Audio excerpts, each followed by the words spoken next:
Dear students, in today's video we are going to discuss level 2 question 21 to 32. Let's start from question 21. 21 में हमें बोला गया wave number of spectral line for an electronic transition is quantized. तो हमारे पास quantize का मतलब क्या है कि फॉर दिस इलेक्ट्रॉनिक ट्रांजिशन ये वैल्यू हमारे पास फिक्स्ड आनी चाहिए कुछ। तो यहाँ पर हमारे पास कभी भी अपन देखते हैं कि कोई ट्रांजिशन N1 से N2 अपन ने किया, तो N2 से इलेक्ट्रॉन N1 में आ रहा है, तो यहाँ पर एनर्जी रिलीज होगी। तो जो एनर्जी होगी वो हमारे पास फिक्स्ड होगी, यानी यहाँ पर जो एनर्जी निकलेगी अपने पास वेवलेंथ वो क्या हो जाएगा, एक क्वांटाइज्ड वैल्यू होगी। अब अपने पास यदि अपन एनर्जी का एक्सप्रेशन लिखें एच न्यू, तो ये होता है एच सी बाई लेमडा, और यहाँ पर एच सी 1/λ को आप लिख सकते हैं एच सी म्यू बार। तो जो वेव नंबर होता है वो डायरेक्टली प्रोपोर्शनल हो गया किसके, एनर्जी के। तो उसी वजह से अपने पास इस पर्टिकुलर ट्रांजिशन के लिए हमारे पास एनर्जी जो टर्म होगा फिक्स्ड होगा, वैसे ही अपने पास म्यू बार वेव नंबर की वैल्यू भी फिक्स्ड हो जाएगी, क्योंकि एच और सी तो हमारे पास कांस्टेंट वैल्यू होगी। तो ये ट्रू स्टेटमेंट होगा। नेक्स्ट है it is proportional to the velocity of the electron. तो ये वेलोसिटी ऑफ इलेक्ट्रॉन के डायरेक्टली प्रोपोर्शनल नहीं है, ये है एनर्जी के डायरेक्टली प्रोपोर्शनल। तो ये स्टेटमेंट फॉल्स हो जाएगा। तो हमारे पास 21 का ऑप्शन सी करेक्ट आंसर होगा। नेक्स्ट है 22, in hydrogen atom the energy of 3D levels is smaller than 4s level.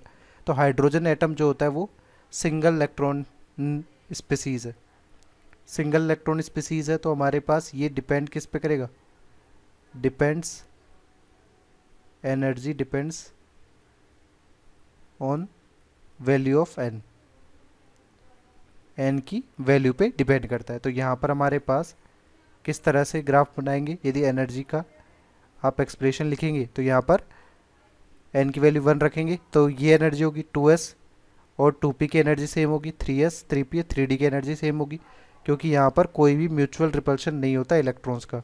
तो केवल एन की वैल्यू जैसे जैसे बढ़ेगी वैसे वैसे ही हमारे पास एनर्जी का ऑर्डर भी बढ़ेगा। तो हमारे पास 3d की जो एनर्जी है 3s 3p 3d वो 4s से कम होगी। ये ट्रू स्टेटमेंट हो गया। नेक्स्ट है N orbital with lower value of n+l has energy smaller than the orbital with larger value of n+l। ये स्टेटमेंट करेक्ट है, बट ये किसके लिए करेक्ट है, फॉर मल्टी इलेक्ट्रॉन, कि जैसे जैसे n+l की वैल्यू बढ़ती जाएगी वैसे वैसे एनर्जी भी बढ़ती जाएगी। तो हमारे पास दोनों ही स्टेटमेंट करेक्ट है, बट एक दूसरे से रिलेशन है नहीं इनका। तो 22 का बी आंसर हो जाएगा। नेक्स्ट है 23, 2p orbitals do not have any spherical node. Spherical मतलब रेडियल नोड अपने को पता करना है।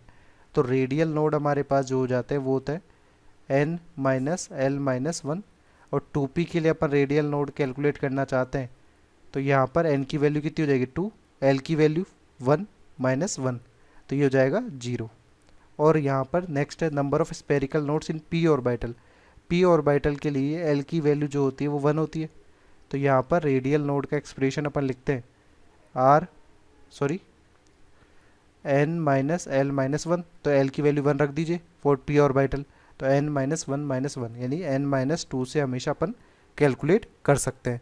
तो हमारे पास यहाँ पर 23 का आंसर क्या हो जाएगा, कि एक्सप्लेनेशन भी करेक्टली दे रहा है असर्शन का, तो ऑप्शन ए यहाँ पर करेक्ट आंसर हो जाएगा। नेक्स्ट अपन देखते हैं 24, S orbital can not accommodate more than 2 electrons. तो सही बात है कि एस ऑर्बिटल जो होता है एक ही ऑर्बिटल है, उसमें मैक्सिमम 2 इलेक्ट्रॉन आ सकते हैं according to Pauli's exclusion principle. But अपने पास न्यूक्लियस के पास में एस सबसेल है, पी सबसेल है, पी सबसेल में मैक्सिमम 6 इलेक्ट्रॉन आ सकते हैं मैक्सिमम, और इस एस सबसेल में मैक्सिमम 2 इलेक्ट्रॉन ही आ सकते हैं। तो इलेक्ट्रॉन्स का रिपल्शन करने के लिए या एक इनर लेयर बनाने के लिए यहाँ पर इलेक्ट्रॉन्स सफिशेंट नहीं है कंपेयर टू अदर सबसेल्स। तो ये सिल्डर भी अपने पास लेस होता है। बट इन दोनों स्टेटमेंट्स का कोई रिलेशन तो है नहीं एक दूसरे से, बट इट्स सेल्फ इंडिविजुअली ये दोनों स्टेटमेंट ट्रू है। तो 24 का आंसर क्या हो जाएगा, बी करेक्ट आंसर हो जाएगा। नेक्स्ट है 25, each electron in an atom has 2 spin quantum numbers. ये बिल्कुल सही बात नहीं है कि हमारे पास किसी भी एटम में, देखिए each electron in an atom यानी यहाँ पर एक इलेक्ट्रॉन अपने भरा ये आइदर क्लॉकवाइज होगा या एंटी क्लॉकवाइज होगा, यानी इसकी स्पिन क्वांटम नंबर आइदर +5 +½ होगी या -½ होगी, दोनों एक साथ नहीं हो सकते। तो ये फॉल्स स्टेटमेंट हो गया। ठीक है, इसके बाद देखते हैं कि spin quantum number is not obtained by solving Schrodinger wave equation.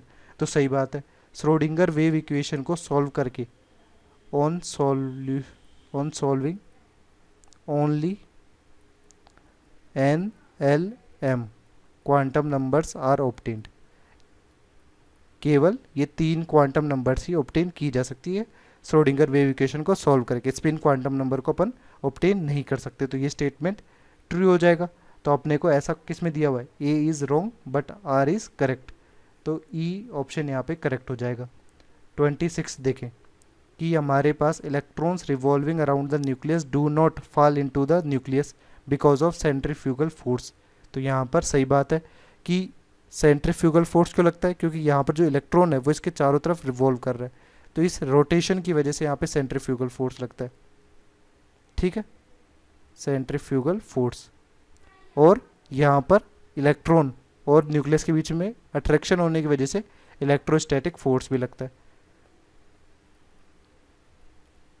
तो यहाँ पर इलेक्ट्रोस्टैटिक फोर्स तो क्या करना चाहता है, इलेक्ट्रॉन को न्यूक्लियस में खींचना चाहता है, और ये इलेक्ट्रॉन इसको सेपरेट पीछे की तरफ लेके जाना चाहता है। तो दोनों ही एक दूसरे को बैलेंस आउट कर लेते हैं और इलेक्ट्रॉन ऑर्बिट में रिवॉल्व करता रहता है।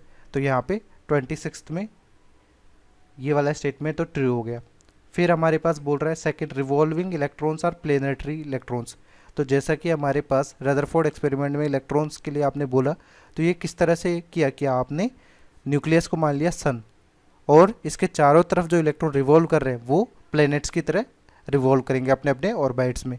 तो इलेक्ट्रॉन्स को अपन प्लेनेटरी इलेक्ट्रॉन्स भी बोल देते हैं। तो ये भी ट्रू स्टेटमेंट हो जाएगा, बट इन दोनों का कोई रिलेशन है नहीं। तो 26 का आंसर क्या हो जाएगा, ऑप्शन बी यहाँ पर करेक्ट आंसर होगा। नेक्स्ट है 27, cathode rays do not travel in straight line. ये फॉल्स स्टेटमेंट है। क्यों, जब अपने पास कैथोड रे एक्सपेरिमेंट अपन करते हैं तो क्या करते हैं, यहाँ पर कैथोड ट्यूब रख देते हैं और यहाँ पर एनोड, यहाँ पर मेटेलिक प्लेट होगी, और मेटेलिक प्लेट के साथ साथ यहाँ पर बैक साइड में एक फ्लोरोसेंट सरफेस भी होता है, जिंक सल्फाइड स्क्रीन। तो जब हमारे पास कैथोड रेज आएंगी तो यहाँ पर ये जो जिंक सल्फाइड स्क्रीन है, यहाँ पर फ्लोरोसेंस इफेक्ट ऑब्जर्व होता है। इस फ्लोरोसेंस इफेक्ट से ही अपन क्या कंक्लूड करते हैं कि हमारे पास जो कैथोड रेज आ रही हैं वो एक स्ट्रेट पाथ में चल रही हैं। ठीक है, तो यहाँ पर फॉल्स स्टेटमेंट हो जाएगा ये वाला कि स्ट्रेट लाइन में ट्रेवल नहीं कर रही है, जबकि ये क्या होता है, स्ट्रेट लाइन में ही फॉलो करेगी। नेक्स्ट है, cathode rays penetrate through thick sheets. तो ये ऐसा भी नहीं होगा, ये जो पेनिट्रेट करती है वो थिन मेटेलिक शीट्स को पेनिट्रेट कर सकती है। Thin metal sheets can penetrate, but thick sheets को ये पेनिट्रेट नहीं कर सकती। तो दोनों के दोनों ही फॉल्स स्टेटमेंट हो जाएंगे। तो हमारे पास डी करेक्ट हो जाएगा एक्चुअली में। नेक्स्ट हमारे पास है 28, ये क्या बोल रहा है, the energy of an electron is largely determined by its principal quantum number. तो एनर्जी का एक्सप्रेशन भी अपन देखते तो En होता है -13.6 Z²/n²। ठीक है, और हमारे पास जो न्यूक्लियस के सराउंडिंग में इलेक्ट्रॉन जिसमें रिवॉल्व कर रहा है उन ऑर्बिट्स की पर्टिकुलर एनर्जीज भी होती हैं। तो यहाँ पर जैसे जैसे एन की वैल्यूज़ आप बढ़ाते जाएंगे तो हमारे पास एनर्जी की वैल्यू भी बढ़ती जाएगी। ठीक है, तो यहाँ पर ये स्टेटमेंट ट्रू है। नेक्स्ट है, principal quantum number is a measure of the most probable distance of finding the electron around the nucleus. तो हमारे पास प्रिंसिपल क्वांटम नंबर ऑर्बिट की साइज को भी डिसाइड करता है, और साइज अपन डिसाइड किस तरह से करेंगे, इसकी न्यूक्लियस से डिस्टेंस यानी रेडियस के बेसिस पे डिसाइड करेंगे। तो हमारे पास ये जो फैक्टर है कि हमारे पास ये भी ट्रू हो गया, बट इसमें हमारे पास डिस्टेंस पे डिपेंड कर रहा है इनकी वैल्यू। तो हमारे पास जैसे जैसे डिस्टेंस बढ़ती जाएगी वैसे वैसे क्या होगा, इलेक्ट्रॉन दूर जाता जाएगा। इलेक्ट्रॉन दूर ले जाने के लिए आपको क्या करना पड़ेगा, यहाँ पर इनिशियली पास तो इलेक्ट्रोस्टैटिक अट्रैक्शन फोर्स है। यदि आप इस इलेक्ट्रॉन को हायर एनर्जी लेवल में लेके जाना चाहते हो तो आपको एनर्जी देनी पड़ेगी ओवरऑल। तो यहाँ पर इलेक्ट्रॉन की क्या होगी, एनर्जी बढ़ेगी। तो जैसे जैसे इलेक्ट्रॉन दूर जाता जा रहा है तो एनर्जी बढ़ती जा रही है। दैट मीन्स सेकंड रीजन जो दिया हुआ है वो फर्स्ट स्टेटमेंट का एक्सप्लेनेशन भी है और ट्रू स्टेटमेंट भी है। तो 28 का आंसर क्या हो जाएगा? ऑप्शन ए हमारे पास करेक्ट आंसर हो जाएगा। नेक्स्ट है 29, A spectral line will be seen for 2px 2py transition. तो ये फॉल्स स्टेटमेंट है। क्यों? क्योंकि हमारे पास जो 2px और 2py है वो डीजेनरेट ऑर्बिटल्स है, दोनों की इक्वल एनर्जी है, तो इन दोनों में कोई भी ट्रांजिशन नहीं हो सकता। ट्रांजिशन किस में होता है? दो डिफरेंट एनर्जी ऑर्बिटल्स के बीच में ट्रांजिशन होता है, तो ये फॉल्स हो जाएगा। नेक्स्ट है energy is release in the form of wave of light when the electron drops.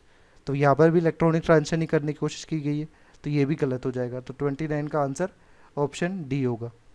Next हमारे पास है 30, the atoms of different elements having same mass number but different atomic number are known as isobars. तो isobar की definition ये true है। फिर देखते हैं sum of protons and neutrons, ये हमारे पास क्या हो जाएगा? ये हो जाएगा mass number. In the isobar is always different, तो आपने को डेफिनेशन में ही दिया हुआ है कि मास नंबर की डेफिनेशन, आइसोबार की डेफिनेशन में क्या होता है कि मास नंबर सेम होता है, बट यहाँ पर डिफरेंट बोला जा रहा है, तो ये फॉल्स हो जाएगा। तो हमारे पास कौन सा स्टेटमेंट करेक्ट होगा कि यहाँ पर A is correct but R is wrong. तो 30 का हमारा आंसर हो जाएगा ऑप्शन सी। ठीक। नेक्स्ट है 31, 2 electrons in an atom can have the same value of 4 quantum numbers.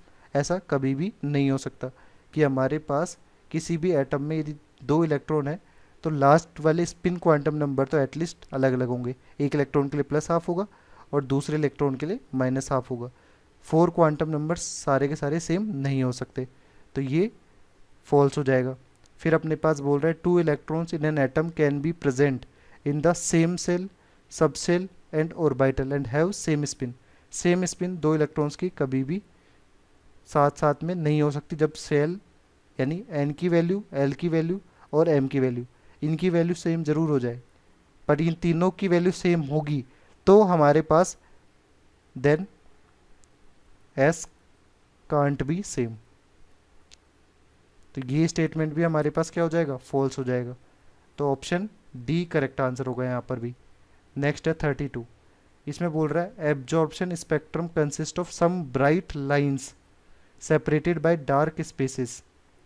तो यहाँ पर हमारे पास एब्जॉर्प्शन स्पेक्ट्रम किस तरह से ऑब्टेन्ड होता है कि जब वाइट लाइट को आप किसी सब्सटेंस में से पास कराते हैं तो हमारे पास एक पर्टिकुलर स्पेक्ट्रम ऑब्टेन्ड होता है जिसको अपन किससे एनालाइज करते हैं? स्पेक्ट्रोग्राफ से।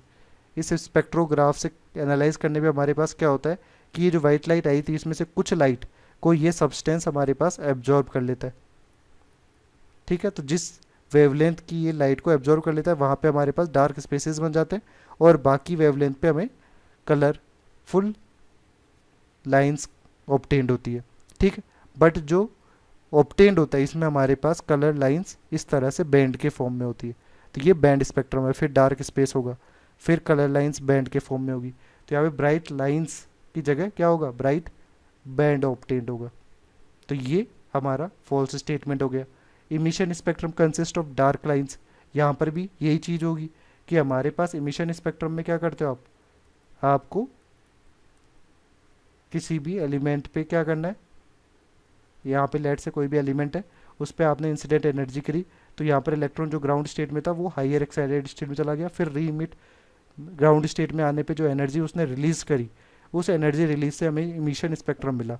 अब इस इमिशन स्पेक्ट्रम में भी हमारे पास कलर लाइंस के बीच में जो डार्क स्पॉट्स होंगे वो हमारे पास एक बैंड के फॉर्म में होंगे, डार्क लाइंस का कॉम्बिनेशन होगा, कंबाइन एंड फॉर्म बैंड। तो यहाँ पर ये वर्ड जो लाइंस है इसकी वजह से ये फॉल्स हो जा रहे हैं, यहाँ पर डार्क बैंड्स इनके इंटरमीडिएट बनेंगे, तो दोनों ही स्टेटमेंट फॉल्स होंगे। तो ऑप्शन 32 का कौन सा हो जाएगा करेक्ट? 32 का भी आंसर हमारा डी हो जाएगा। ठीक है।